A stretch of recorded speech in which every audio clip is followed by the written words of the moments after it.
www.sangatv.com. Le bâtonnier violait les textes en se constituant pour défendre le député maire de Dakar.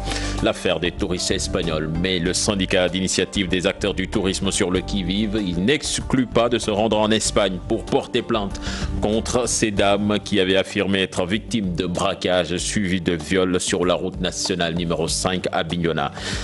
La réponse de la convergence des cadres républicains ne s'est pas fait attendre après la sortie d'Ousmane Sonko et compagnie. Morgom et ses camarades soutiennent que le leader de PASTEF, Abdoul Mbaye et Thierno Alassane Sall, sont des aigris qui ne cherchent qu'à manipuler l'opinion publique. Et puis Dakar accueille ce vendredi la conférence internationale du financement du partenariat pour l'éducation. Le président français qui doit y participer est attendu à Dakar à 23h. Le volet économique de la visite d'Emmanuel Macron, décrypté par l'économiste Souleymane Astoudiagne, c'est à suivre dans ce 20h. Voilà le sommaire de cette édition. Dans quelques instants, le développement.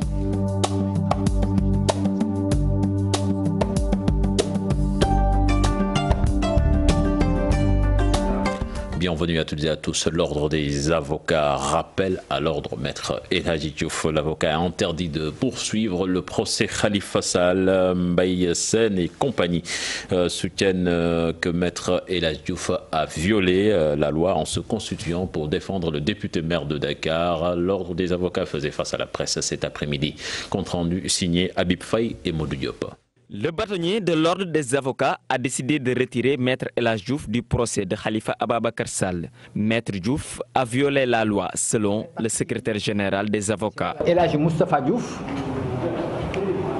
le président, lui avait fait remarquer qu'il venait de plaider pour la défense en violation de l'interdiction du bâtonnier et qu'en conséquence, qu'il ne pouvait plus continuer dans ce procès. Le débat doit être loyal. Je sais ce qui se passe ici et je redeviens en quelque sorte un adversaire. Il y a un déséquilibre. C'est là la question déontologique. Aucun acte de la profession pendant un délai de 3 ans a daté de la cessation légale et effective de leur fonction. Mais il lui a été notifié par ailleurs, c'est de bonne foi que El Hadji Diouf s'est constitué, poursuit-il. Qu'il y avait une violation de l'interdiction du bâtonnier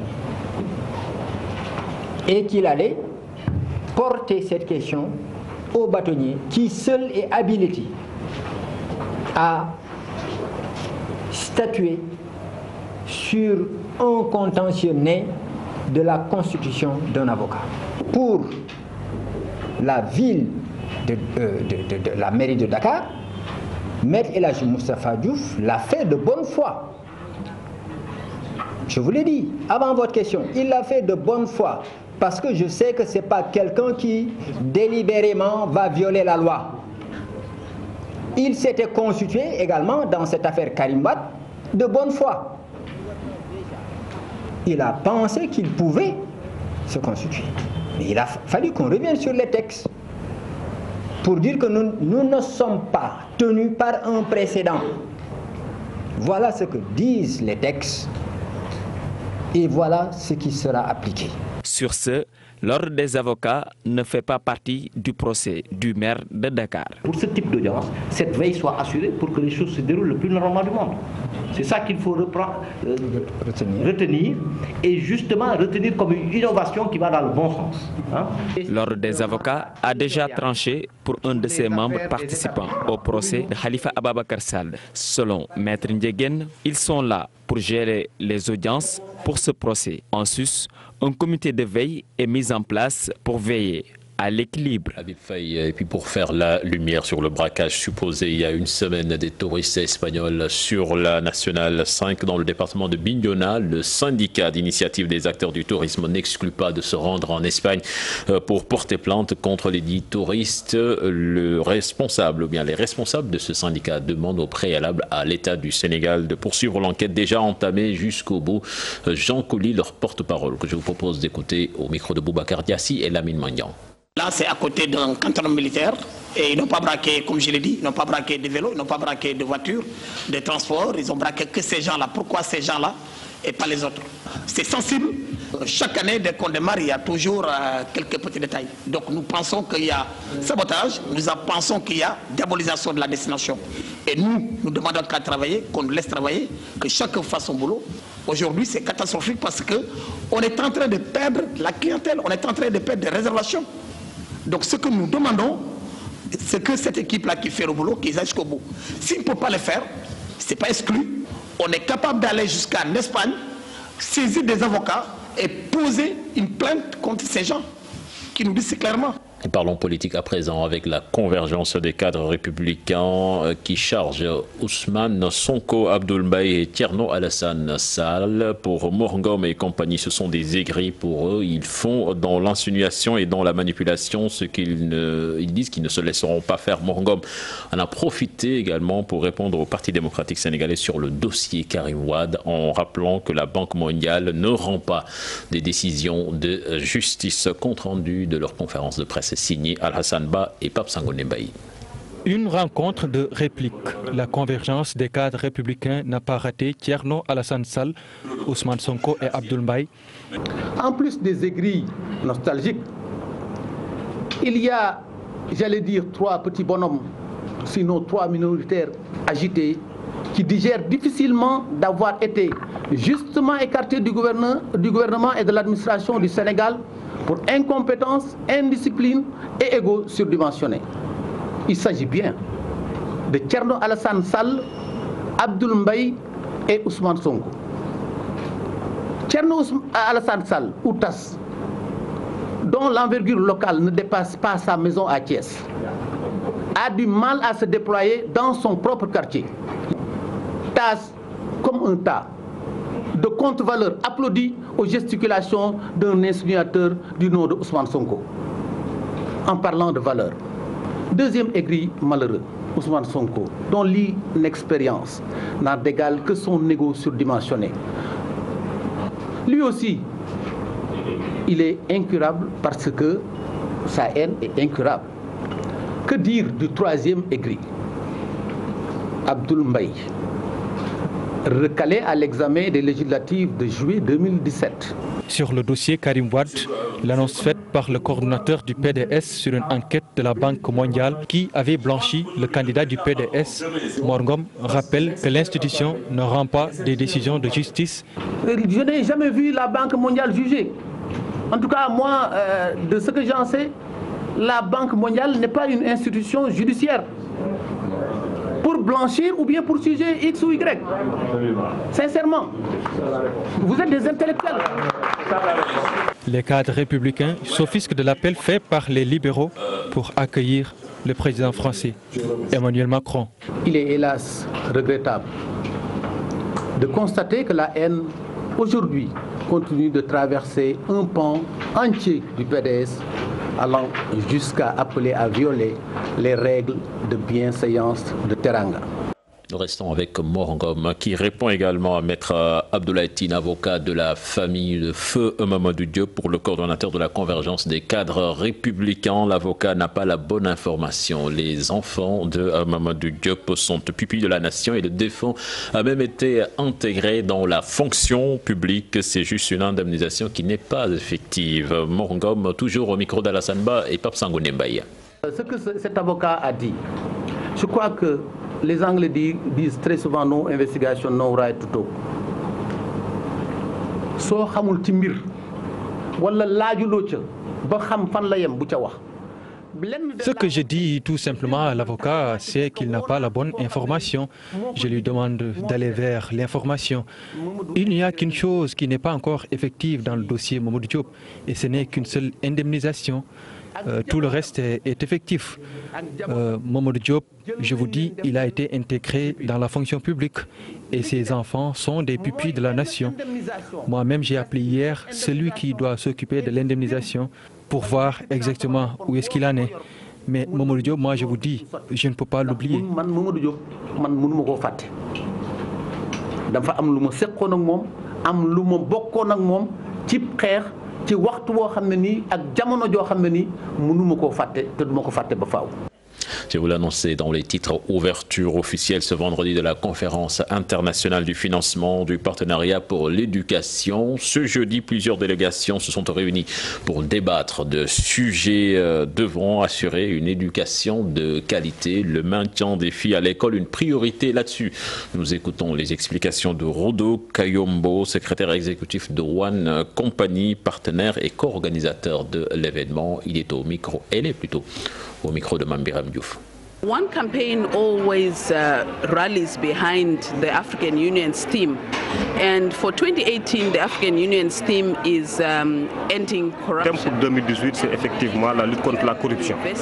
Donc effectivement One encourage les gouvernements en collaboration avec l'Union africaine à effectivement travailler pour améliorer l'utilisation de ces fonds-là dans la transparence, dans la bonne gouvernance, surtout effectivement pour atteindre l'objectif qui sont d'offrir une meilleure éducation aux enfants en général, mais surtout aux filles. Les difficultés changent en fonction des pays, mais c'est au niveau de chaque pays, à chaque pays vraiment de comprendre son contexte. Il y a des pays où effectivement il y a des difficultés en milieu rural, mais il y a aussi des difficultés en zone urbaine ou périurbaine. Donc One travaille avec ces pays-là pour les aider à mieux comprendre le contexte dans lequel ils évoluent, pour pouvoir cibler effectivement ces zones de difficulté-là, de vulnérabilité. Ça peut être dans des zones. C'est pourquoi d'ailleurs il y a beaucoup d'efforts en matière de paix et de sécurité, parce que c'est dans ces pays qui sont affectés par exemple par la guerre civile, etc., où on trouve en tout cas la plus forte proportion de filles qui ne peuvent pas aller à l'école. Particularly on fragility and civil war, because that in its own makes it harder for children, particularly girl children, to access education. So One shines a light on where it's hardest for girls to get an education. Ce rendez-vous mondial sur le financement de l'éducation devra permettre de mobiliser au moins 1500 milliards de francs CFA d'investissement. Serine Maïtiam, ministre de l'Éducation nationale du Sénégal, insiste sur la bonne gestion et la transparence des ressources pour l'atteinte des résultats. Je vous propose de l'écouter toujours au micro de Mambiram Diouf. Je dois indiquer qu'à date, notre pays a bénéficié d'un financement de 77 milliards de francs CFA pour l'éducation au niveau du Sénégal, et près de 20 millions de dollars sont positionnés pour le prochain financement. Donc aujourd'hui, je crois que tous les Sénégalais doivent être fiers et se réjouir que toutes ces personnalités-là viennent au niveau de notre pays pour voir quel est l'engagement de la communauté mondiale en direction des objectifs de développement durable, notamment de l'ODD 4 et de l'agenda mondial éducation 2030. À combien estimez-vous le montant aujourd'hui pour le financement? Pour le financement de l'éducation, le partenariat mondial pour l'éducation, pour cette campagne de reconstitution des fonds qui va couvrir la période 2018-2020, vise un peu plus de 3 milliards de dollars. Ça veut dire 1500 milliards de francs CFA. Bien sûr, ce n'est pas le financement exclusif, parce que ça c'est le financement multilatéral. C'est un fonds multilatéral, le partenariat mondial pour l'éducation. Mais à côté de ça, il y aura les fonds bilatéraux et les fonds des autres partenaires au développement. Mais le partenariat mondial pour l'éducation, je dois le dire, c'est un financement gratuit. C'est des subventions et dons accordés aux pays en développement. Le partenariat mondial pour l'éducation a un agent partenaire ici au Sénégal. Les deux financements qu'on a reçus, c'était la Banque mondiale qui est l'agent partenaire. Les fonds donc sont logés au niveau de la Banque mondiale, et c'est l'utilisation de ces fonds obéit à des procédures et à des règles qui sont édictées avec un audit annuel qui est déposé. Et je dois indiquer aussi que sur ces 77 milliards-là, par exemple, on peut dire au Sénégal, en tout cas, école par école, commune par commune, département par département, où ces fonds ont été investis. Emmanuel Macron, qui doit participer à cette conférence, est attendu à Dakar aux alentours de 23 h. Justement, occasion pour nous de nous intéresser au volet économique de cette visite du président français, la France à la conquête du marché sénégalais. Pour l'économiste Souleymane Astoudiagne, l'arrivée des Français se justifie par la forte présence des Marocains sur le marché africain. Il attire l'attention des Sénégalais sur la répartition des retombées et le transfert de technologie. Il a rencontré nos reporters Aminata Mbaresso et Pape Sangone Baye. Cette visite du président français, une occasion pour mieux asseoir les entreprises françaises au Sénégal, c'est du moins l'avis de cet économiste. Le président français vient au Sénégal avec des chefs d'entreprise qui ont pour objectif de développer le volet partenariat économique et commercial en vue de renforcer la capacité des entreprises françaises à dominer le marché ouest africain. Autre paradigme à prendre en compte, la forte présence des Marocains sur le marché ouest africain. La France va également marquer sa présence. Le Maroc représente une menace sérieuse pour la France en termes d'implantation d'industrie, que ce soit au niveau des BTP, au niveau de l'électricité, on l'a vu également au niveau du solaire, et au niveau bancaire avec le groupe Attijari qui aujourd'hui représente la plus grande banque sur la vingtaine de banques que compte le Sénégal. Et donc c'est en fait dans cette rivalité que la France cherche à gesticuler pour ne pas perdre en fait du terrain par rapport à l'empire chérifien. Mais pour que le Sénégal puisse tirer profit de ces échanges, il faudrait revoir la répartition des retombées. Il est fondamental que nous puissions mettre en place des mécanismes de répartition nette du capital et de la valeur ajoutée qui nous permettent de nous retrouver économiquement dans ces partenariats. Autre méthodologie préconisée par cet économiste, le transfert des technologies qui aujourd'hui est incontournable dans les échanges économiques. Emmanuel Macron attendu à Saint-Louis samedi prochain, une visite qui suscite beaucoup d'espoir du côté des pêcheurs de Guet-Ndar qui veulent stopper l'avancée de la mer et la brèche qui a fait 270 morts depuis son ouverture. Chez les acteurs culturels et touristiques aussi, on attend beaucoup de cette visite du président français. Les détails dans cette correspondance signée Ousseynou Diop et Habib Sek. Saint-Louis va accueillir le 3 février le président de la République française, acteur de la pêche touristique et culturelle, attendent beaucoup de cette visite du président Emmanuel Macron. Les ressources diminuent, il y a un nombre de menaces qui se pèsent sur les populations de cette cité parce que les moyens d'existence presque sont menacés. On est confronté à des problèmes avec la brèche, mais il faut qu'on trouve des partenaires pour pouvoir stabiliser la brèche. Le pétrole, le gaz, ce signal, il faut de gros partenaires pour que cela puisse être rentable d'abord au Sénégal, mais en premier lieu au Saint-Louisien. Première capitale de l'Afrique occidentale française, Saint-Louis du Sénégal fait partie du patrimoine mondial de l'UNESCO. Les fils de la vieille ville prônent pour que la commune soit sauvegardée. C'est une urgence. Les Saint-Louisiens ne demandent que ça. Donc je pense bien que cette visite va vraiment porter un grand coup pour la réhabilitation de la ville de Saint-Louis et surtout de ces bâtiments qui ont un intérêt. Le gouvernement français et sénégalais avait annoncé il y a quelques années une enveloppe de 25 milliards de francs CFA dans le cadre du programme de développement touristique. Mais les acteurs, eux, attendent encore plus du président français.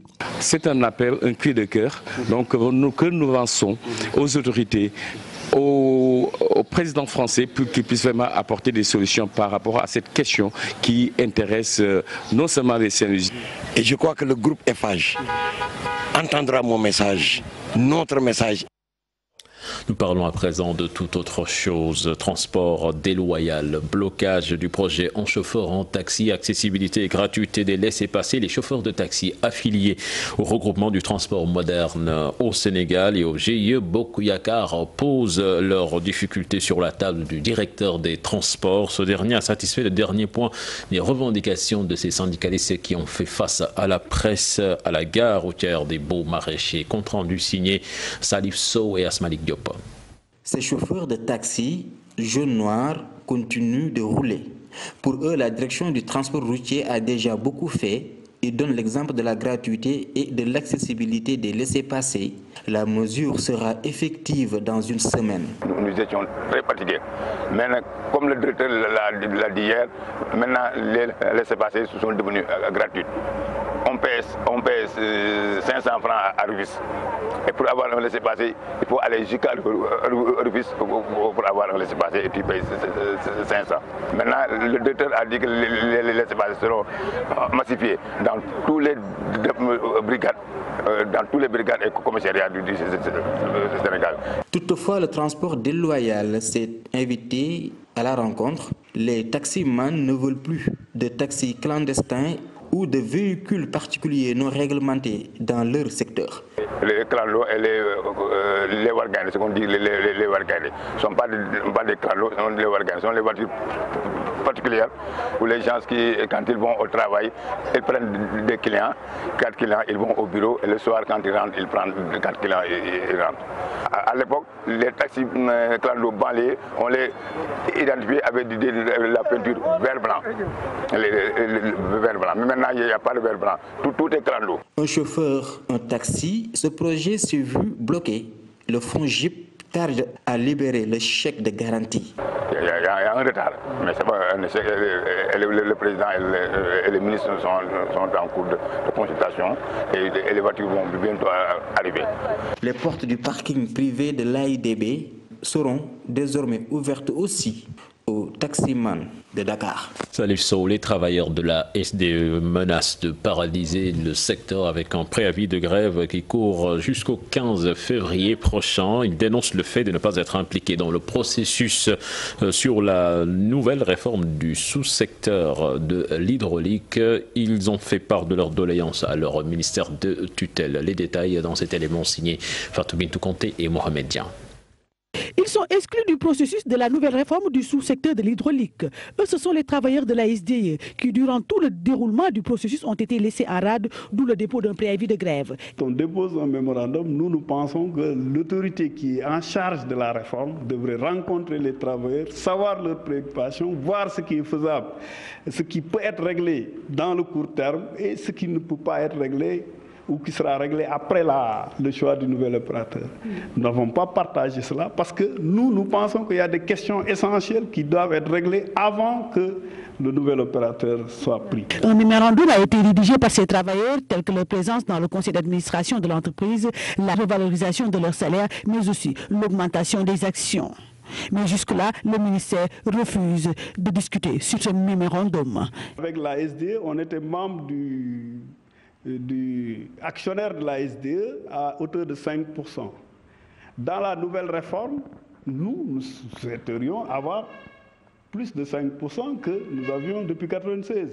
On n'était pas représenté au conseil d'administration de l'entreprise. Depuis 1996, nous en parlons, nous n'avons pas pu le régler. Nous pensons qu'aujourd'hui, qu'on refait une recapitalisation, même si c'est une nouvelle création, les travailleurs peuvent avoir plus de 5% et ils doivent siéger au conseil d'administration comme l'État. D'ailleurs, l'État, depuis le début de leur préavis de grève, a décidé de les rencontrer la semaine prochaine. Voilà donc le paradoxe, comme je dis, l'autorité devrait être anticipative avant même qu'on vienne vers elle. C'est elle qui devrait venir vers les travailleurs pour leur dire « Ah, l'État du Sénégal, voilà ce qu'il a décidé et quand elle décide de faire tel, il doit discuter avec vous pour vous donner, même si c'est à titre d'information, nous pensons que c'est le minimum qu'on pouvait attendre de l'État. » En effet, toutes les procédures pour amener le ministère de l'Hydraulique et de l'Assainissement à accepter la négociation sur le mémorandum des travailleurs de la SDE sur la nouvelle réforme se sont soldées par un refus catégorique de leur ministère de tutelle. À présent, cette polémique à Abéné, dans la commune de Kafountine, autour de l'implantation d'une unité de transformation de produits halieutiques appartenant à une compagnie chinoise. Les investisseurs du secteur touristique parlent de conséquences écologiques et environnementales néfastes, alors que la mairie de Kafountine se défend d'avoir respecté ses engagements et que ce sont les populations qui ont donné le site. Un reportage signé sur place, Boubacar Diassi et Lamine Mandian. Polémique autour d'une unité de transformation de produits halieutiques appartenant à une compagnie chinoise non loin de la plage d'Abéné dans la commune de Kafountine. Les investisseurs touristiques de cette station balnéaire font état de conséquences écologiques, voire environnementales. Ça nous a détruit. Le bruit, voilà. Des milliers d'oiseaux ont volé devant mes yeux. Ils sont partis. Et quand je suis une femme qui se réveille à 4 h du matin, des fois, pour marcher tout doucement dans la rue, j'ai vu même les traces des tortues. Ils ont changé de chemin. Voilà. Alors tout est bouleversé. Chiffre en tourisme, ça baissait énormément. Mon chiffre d'affaires a coulé. Beaucoup. Cette année, je me suis retrouvée avec 2 personnes. Je lance un grand appel directement à Macky Sall, mon président. Et je sais que c'est lui qui peut nous aider. Voilà, c'est lui qui peut nous aider. Il doit nous aider. Je suis résidente depuis 9 ans à Bénin, 15 ans de Sénégal. C'est que pourquoi nous avons une mairie qui ne nous a pas invités pour le début de ces travaux et pour nous expliquer ce qui allait se passer ici. Les précisions du maire de Kafountine. On a senti qu'il y a une adhésion massive. Une adhésion massive des populations, 2 ou 3 réunions. Et bien, c'est à partir de ce moment-là que nous avons déclenché le processus. Le processus, d'abord, commence par l'autorisation du ministère de la Pêche. Parce qu'à l'époque, il s'était agi d'implanter une unité industrielle de farine de poisson et d'huile de poisson. Cette autorisation-là n'avait pas été obtenue. On a d'abord autorisé l'unité industrielle de traitement de produits halieutiques. J'ai tenu à m'accorder sur un certain nombre de choses avec les promoteurs. Parce qu'ils avaient promis tellement de choses que j'ai dit, avant que je n'octroie la terre, il faut que tout soit accouché sur un papier. N'est-ce pas qu'il y ait une convention qui nous lie. Ces investisseurs touristiques disent qu'ils ne pourraient pas rester dans ces conditions à Abéné. S'ils partaient, ce serait un coup dur pour plusieurs pères de famille qui travaillent dans le secteur touristique à Abéné. Restons dans le sud du pays avec les feux de brousse qui constituent une véritable problématique à Kolda où chaque année ce sont des milliers d'hectares tapis herbacés qui partent en fumée. Pour lutter contre ces feux de brousse, justement, des acteurs de la protection de la forêt ont renforcé les capacités des populations de la commune de Sarébidi en technique de lutte contre les feux de brousse et remis aux populations des moyens de protection. Les détails dans cette correspondance signée Abdoulaye Diallo. Chaque année, les feux de brousse déciment des milliers d'hectares de tapis herbacés dans la région de Kolda. Pour prévenir ce type de catastrophe, des habitants de la commune de Sarébidi étaient à l'école de la lutte contre les feux de brousse. Donc on a essayé d'abord de contextualiser les feux de brousse, ensuite de revenir sur les origines des feux de brousse qui tournent autour essentiellement des apiculteurs, des agriculteurs, des chasseurs, des coupeurs de bois, etc. Ensuite, on a mis l'accent sur la lutte, les différentes formes de lutte que vraiment le service déploie contre les feux de brousse, à savoir la lutte passive et la lutte active. Parce que les gens ont constaté que les feux de brousse sont en train de détruire à grande échelle les ressources forestières. Pas seulement la coupe du bois, mais surtout les feux de brousse. Pour pouvoir au moins lutter plus efficacement contre ces feux de brousse-là, nous sommes obligés au moins de nous déplacer, rencontrer les populations, discuter avec elles et voir ensemble comment fédérer nos forces pour pouvoir faire face à ce danger. Les bénéficiaires qui se régissent de ce renforcement de capacité souhaitent avoir plus de moyens matériels. Et chaque 3 jours, nous sommes dans la brousse. Mais on rencontre d'énormes problèmes parce qu'on n'a pas de moyens. Par exemple, la forêt, elle est très large. Si tu veux aller se rendre à la forêt, tu marches à pied. On n'a même pas un moyen de déplacement. Même les matériels, on n'a pas de matériel parce qu'on a que des coupes-coupes. Par exemple, un comité qui a 60 personnes, on les donne 10 coupes-coupes ou 15 coupes-coupes, ou bien des bottes, 10 paires de bottes. Même si tu vas aller la nuit, tu te débrouilles. Par exemple, 60 personnes, quand on les donne 10 paires de bottes, de chaussures, comment ils vont se partager cela? C'est dans ce sens que le projet P2RS, en partenariat avec les services des eaux et forêts et des collectivités locales, a mis à la disposition de comités locaux de surveillance de la forêt des lots de matériel de lutte contre les feux de brousse. Abdoulaye Diallo, retour à Dakar avec l'association sénégalaise des éditeurs du Sénégal qui veut l'augmentation de l'enveloppe destinée au fonds d'aide à l'édition qui est de 500 millions de francs CFA, une somme jugée dérisoire. Ses membres l'ont fait savoir ce matin lors d'un atelier de partage qui s'est tenu à Dakar, compte rendu signé Chertian John et Tierno Laurent Mendy. Plusieurs manuscrits et manuels scolaires ont été édités entre 2015 et 2017. Aujourd'hui, l'association sénégalaise des éditeurs décide de mettre en place des stratégies fortes pour pérenniser l'édition au Sénégal. L'approche par les compétences, c'est la nouvelle approche préconisée depuis 10 ans dans les écoles de l'élémentaire. Les chercheurs l'ont démontré, les pédagogues l'ont constaté, le curriculum et les manuels scolaires sont intimement liés. L'un ne peut pas aller sans l'autre. Donc on a eu des programmes, il fallait avoir des manuels conformes. Ce budget s'est élevé à 250 000 $ canadiens pour 3 ans. Au-delà de la mise en œuvre des stratégies, l'augmentation du fonds d'aide à l'édition reste une priorité. La somme quand même est jugée dérisoire parce que c'était à 200 et quelques millions. Après, on l'a augmenté à 500 millions. Même le président de la République vient de nous dire qu'il va augmenter cette somme à 1 milliard parce qu'il y a beaucoup d'auteurs qui veulent être édités et que nous n'avons pas les moyens. Et il faut quand même transcrire la culture nationale. Il y a beaucoup d'auteurs qui veulent écrire sur les héros, sur leur culture. Il n'y a pas que les livres scolaires. En atelier de partage, l'association qui regroupe en son sein des éditeurs a dressé un bilan d'étape, occasion saisie pour elle. Ses ambitions, entre autres, consolider le partenariat. 52 PC, c'est le projet lancé par l'artiste Pamadjan. Le fils de Ndougadjan compte ravitailler son public en son chaque semaine et vidéo chaque mois avant la sortie de son premier album. Le producteur de l'artiste, lui, voit son poulain gravir les échelons à une vitesse éclair. Habib Faye et Modou Diop nous font découvrir le garçon. C'est parti pour 52 PC.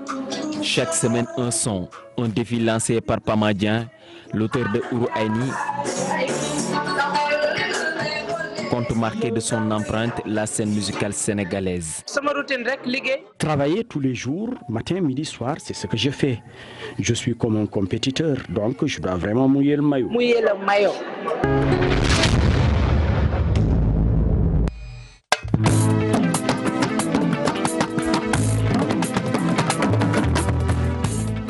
Vidéo et un album prévu en 2018.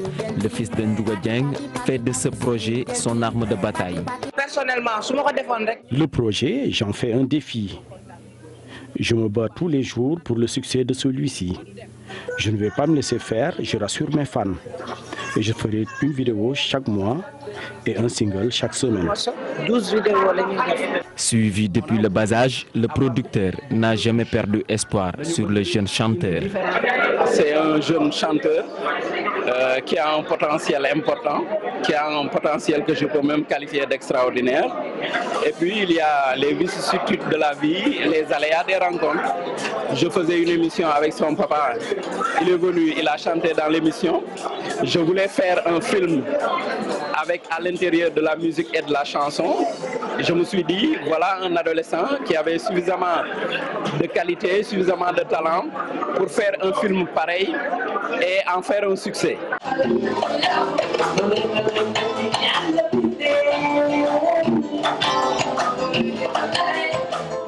À travers ce projet de 52 PC, Pama va diversifier son genre musical selon le producteur. On savait déjà à l'entame que si on dit aux gens on va faire un projet qui s'appelle 52 PC et que dans l'année on va faire 52 singles, ils vont certainement se poser des questions. Ils vont se demander est-ce qu'on va faire 52 singles de bonne qualité.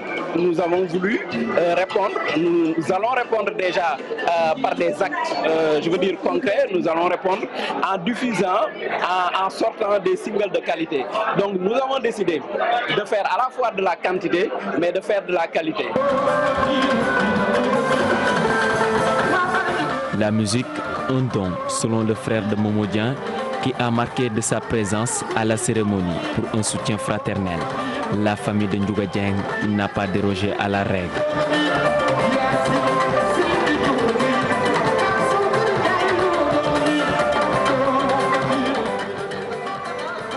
Avant de boucler cette édition d'inauguration du centre cardio-pédiatrique Kouomo de Dakar, prévu ce vendredi, demain, donc le premier centre de chirurgie et de soins du cœur pour enfants en Afrique de l'Ouest, et à 154 interventions chirurgicales pour le moment, donc coût estimé à 3 500 000 pour chaque cas. Les responsables de la structure invitent l'État donc à accompagner ce centre. Fatima Ba et Mardian y étaient cet après-midi pour nous. Un an après le démarrage de ses activités, le centre cardio-pédiatrique QMO de Dakar en est à 154 interventions chirurgicales. Ce centre de chirurgie et de soins du cœur pour enfants, le seul en Afrique de l'Ouest. C'est un centre qui est consacré uniquement à la prise en charge des enfants qui sont cardiopathes. Au Sénégal, nous avons un long passé de collaboration avec les gens de la chaîne de l'Espoir qui nous ont aidés au début à transférer des enfants en France pour les prendre en charge. Nous avons évolué, les relations ont évolué jusqu'à ce qu'ils ont décidé, accepté de venir ici et d'organiser des missions où c'est eux qui venaient nous aider à opérer. Et nous avons compris par la suite qu'il fallait qu'on se débrouille nous-mêmes et qu'on puisse former des jeunes et que ces jeunes fassent les interventions. Nous opérons les enfants ici à 5 000 €, c'est-à-dire 3 500 000. Et le même enfant qui est opéré avec la même qualité ici ou en Europe, on lui demande de payer 20 000 €. Au Sénégal, les pathologies cardiovasculaires tuent plus que le paludisme, de l'avis du docteur Bara Diop. L'État est donc invité à accompagner la structure. Au Sénégal, nous avons 500 000 naissances par an. On estime à 5 000 malformations cardiaques par an. En Afrique, on estime qu'on a un centre de chirurgie pour 33 millions d'habitants. Ça veut dire que le centre qui a été, disons, pensé, projeté, est un effort à saluer et j'espère que le Sénégal, l'État, comprendra l'opportunité qui a été offerte et pourra permettre d'autonomiser complètement le fonctionnement de ce centre et surtout permettre un recouvrement des coûts. Le centre est entièrement financé par la Fondation Kyomo. Le coût global, 6 millions d'euros, soit 4 millions de francs CFA. Un geste salué. Je remercie ces pays merveilleux. Avec l'Italie, il y a un grand lien depuis longtemps pour avoir permis à la Fondation de bâtir cet hôpital. C'est un centre modèle qu'on peut reproduire. Alors vous avez vu, il n'y a pas d'ascenseur, il n'y a pas 6 étages, c'est ce qu'on appelle dans le jargon technique un plateau technique qui permet quand même qu'il y a une possibilité d'opérer près de 1000 malades par an. Dans ce centre, un personnel polyvalent, très reconnaissant envers Maria Elena Kyomo et Alain Deloche. L'inauguration de ce bijou est prévue ce vendredi en présence des premières dames du Sénégal et de la France. Fatima Ba, merci. C'était tout pour cette édition. Prochain rendez-vous pour l'information, ce sera à 0h avec le tout en images. Excellente suite de programme en compagnie de la Télé Futurs Médias. Au revoir.